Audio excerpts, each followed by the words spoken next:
അജിത് ജുവൽ കുര്യാക്കോസ് നമുക്കൊപ്പം ഉണ്ട്. അന്ന് രക്ഷാപ്രവർത്തനം ഈ കുപ്രസിദ്ധമായ ആക്രമണത്തിന് ഇരയായ രണ്ടുപേരിൽ ഒരാളാണ് അജിത്ത്. ഇപ്പോൾ സർക്കാർ ആലോചിക്കുന്നത് ADGP MR അജിത് കുമാറിന് DGP പദവിയിലേക്ക് തൽക്കാലം സ്ഥാനക്കയറ്റമില്ല. വകുപ്പ് തല അന്വേഷണം പ്രഖ്യാപിക്കുകയാണ്. അന്വേഷണം നിലനിൽക്കുന്ന സാഹചര്യത്തിൽ അദ്ദേഹത്തിന് സ്ഥാനക്കയറ്റത്തിലേക്ക് പോകാനുള്ള സാഹചര്യം ഒരുക്കുന്നില്ല. അതുകൊണ്ട് തൃപ്തമാകുമോ? തൃപ്തികരമായൊരു തീരുമാനമായിരിക്കും അത് എന്ന് അങ്ങേക്ക് തോന്നുന്നുണ്ടോ?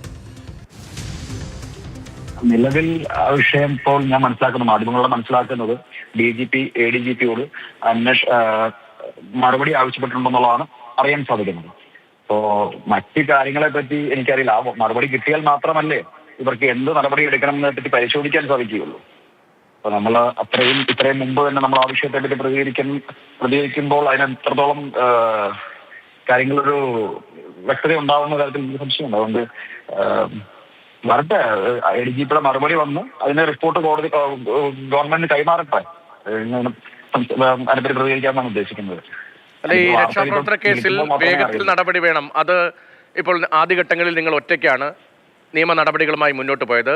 പോലീസിന്റെ ഭാഗത്ത് പരിപൂർണമായി അങ്ങനെ ഒരു സംഭവമേ ഇല്ല എന്ന തരത്തിലായിരുന്നല്ലോ അന്ന് ആലപ്പുഴയിൽ ഈ വിഷയം അന്വേഷിച്ച പോലീസ് നിലപാട് സ്വീകരിച്ചതും കോടതിയിൽ റിപ്പോർട്ട് നൽകിയത്. ലോകമാകെ കണ്ട അക്രമ സംഭവം, പക്ഷേ അതിന്റെ ദൃശ്യങ്ങളുടെ കാര്യത്തിൽ പോലും സംശയം പ്രകടിപ്പിച്ചുകൊണ്ടൊക്കെയാണല്ലോ സാങ്കേതികമായി ആ കേസ് തെളിയിക്കാൻ കഴിയാത്ത തരത്തിലാണല്ലോ അന്ന് റിപ്പോർട്ട് സമർപ്പിച്ചത്. നിങ്ങൾ പക്ഷേ ഒറ്റയ്ക്ക് മുന്നോട്ട് പോവുകയായിരുന്നു. അതിനുശേഷം ഇപ്പോൾ സർക്കാർ വന്നു. സർക്കാരും മുഖ്യമന്ത്രി തന്നെ പരസ്യമായി പറഞ്ഞു അങ്ങനെ പെട്ടെന്നൊന്നും മറന്നു പോകില്ല എന്ന്.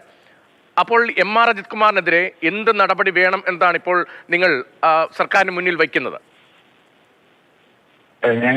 താങ്കൾ തന്നെ പറഞ്ഞു കഴിഞ്ഞല്ലോ, നമ്മൾ ഈ കേസിൽ ആദ്യ അവസാനം നിയമപരമായുള്ള പോരാട്ടത്തിലായിരുന്നു. ഗവൺമെന്റ് വന്ന UDF ഗവൺമെന്റ് വന്ന ശേഷമാണ് SIT രൂപീകരിച്ചത്. SIT രൂപീകരിച്ചിട്ടാണ് ഈ പറയുന്ന അന്വേഷണം നടന്നത്.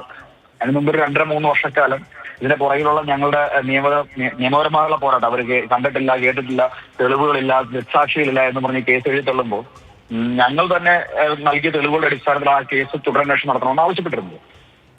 ആ ഒരു സാഹചര്യത്തിൽ അവിടുന്ന് ഇത്രയും പേരെ എത്തുകയും അതോടൊപ്പം SIT പൂർണ്ണ വിശ്വാസമാണ് ഞങ്ങൾക്കുള്ളത്. അത് എടുത്തു പറഞ്ഞല്ലോ. കാര്യം അവർ വളരെ വേഗത്തിൽ തന്നെ കാര്യങ്ങളെല്ലാം അന്വേഷിക്കുകയും അതുപോലെ തന്നെ ദൃക്സാക്ഷികൾ അവിടെ ഉണ്ടായിരുന്ന വിശ്വസിലുണ്ടായിരുന്ന ദൃക്സാക്ഷികളൊക്കെ കാണാനും അവരുടെ ദൃശ്യങ്ങൾ കളക്ട് ചെയ്യാനൊക്കെ അവർ ശ്രമിച്ചിരുന്നു. ഇപ്പോൾ മാധ്യമങ്ങളിലൂടെ കാണുന്നത് ഈ പറയുന്ന ADGPക്കെതിരെയുള്ള റിപ്പോർട്ട് ഇന്നലെ കൈമാറി എന്നുള്ളതാണ് മാധ്യമങ്ങളോടെ കാണാൻ സാധിക്കുന്നത്, അറിയാൻ സാധിക്കുന്നത്. എനിക്ക് അതിനെപ്പറ്റി അറിയില്ല വ്യക്തമായിട്ട്. രാത്രിയാണ്, വളരെ വൈകിയുള്ള വാർത്തയായിരുന്നു അത്.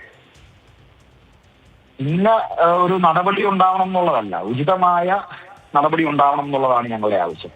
ഏതെങ്കിലും ഒരു പെർട്ടിക്കുലർ നടപടി തന്നെ അദ്ദേഹത്തിനെതിരെ എടുക്കണമെന്ന് ഞങ്ങൾക്ക് വാശിയൊന്നുമില്ല. പക്ഷേ ആ റിപ്പോർട്ടിൽ ഇദ്ദേഹം അട്ടിമറിക്കാൻ ശ്രമിച്ചിട്ടുണ്ട് എങ്കിൽ അദ്ദേഹം ഈ പറയുന്ന അവിടെയുള്ള പോലീസുകാരെ വിളിച്ചു വരുത്തി 3 ദിവസത്തോടെ നിർത്തി അവരെ ടോർച്ചർ ചെയ്ത് അതിലൊരാൾ ബോധം കെട്ട് വീണ് റിപ്പോർട്ട് മാറ്റിയെടുക്കേണ്ട ഒരു അവസരം അദ്ദേഹം ഉണ്ടാക്കിയിട്ടുണ്ട് എങ്കിൽ എന്താണോ നിയമപരമായി എടുക്കാൻ സാധിക്കുന്ന നടപടി ആ നടപടി എടുക്കുമെന്നുള്ളത് തന്നെയാണ് ഞങ്ങളുടെ വിശ്വാസം.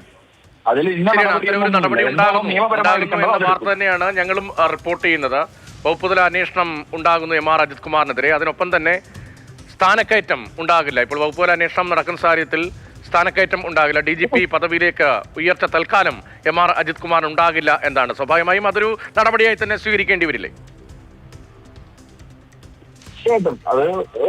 അതാണോ അതിന്റെ പ്രൊസീജിയർ എന്ന് നോക്കണം. അതാണ് അതിന്റെ പ്രൊസീജിയർ എന്നുണ്ടെങ്കിൽ തീർച്ചയായും അത് അതിന്റെ നടപടിയായിട്ട് ഉൾക്കൊള്ളേണ്ടി വരും. അതല്ല അതിൽ എന്തെങ്കിലും ഒരു FIR ഇടാനുള്ള സാഹചര്യം ഉണ്ട് എങ്കിൽ, അതല്ല അതിൽ അദ്ദേഹത്തെ സസ്പെൻഡ് ചെയ്ത് മാറ്റി നിർത്താനുള്ള സാഹചര്യം ഉണ്ടെങ്കിൽ, അല്ലെങ്കിൽ എന്താണോ നിയമപരമായി ഈ പറയുന്ന IPS ഉദ്യോഗസ്ഥർക്ക് എന്താണോ അവർക്കെതിരെ നടപടി എടുക്കാൻ സാധിക്കുന്നത്, നിയമപരമായി എന്താണോ ചെയ്യാൻ സാധിക്കുന്നത് അത് എടുക്കുമെന്നുള്ളതാണ് ഞങ്ങളുടെ പൂർണ്ണ വിശ്വാസം. അത് എടുക്കുകയും ചെയ്യുമെന്നുള്ളതാണ് ഞങ്ങളുടെ വലിയ ആത്മവിശ്വാസം.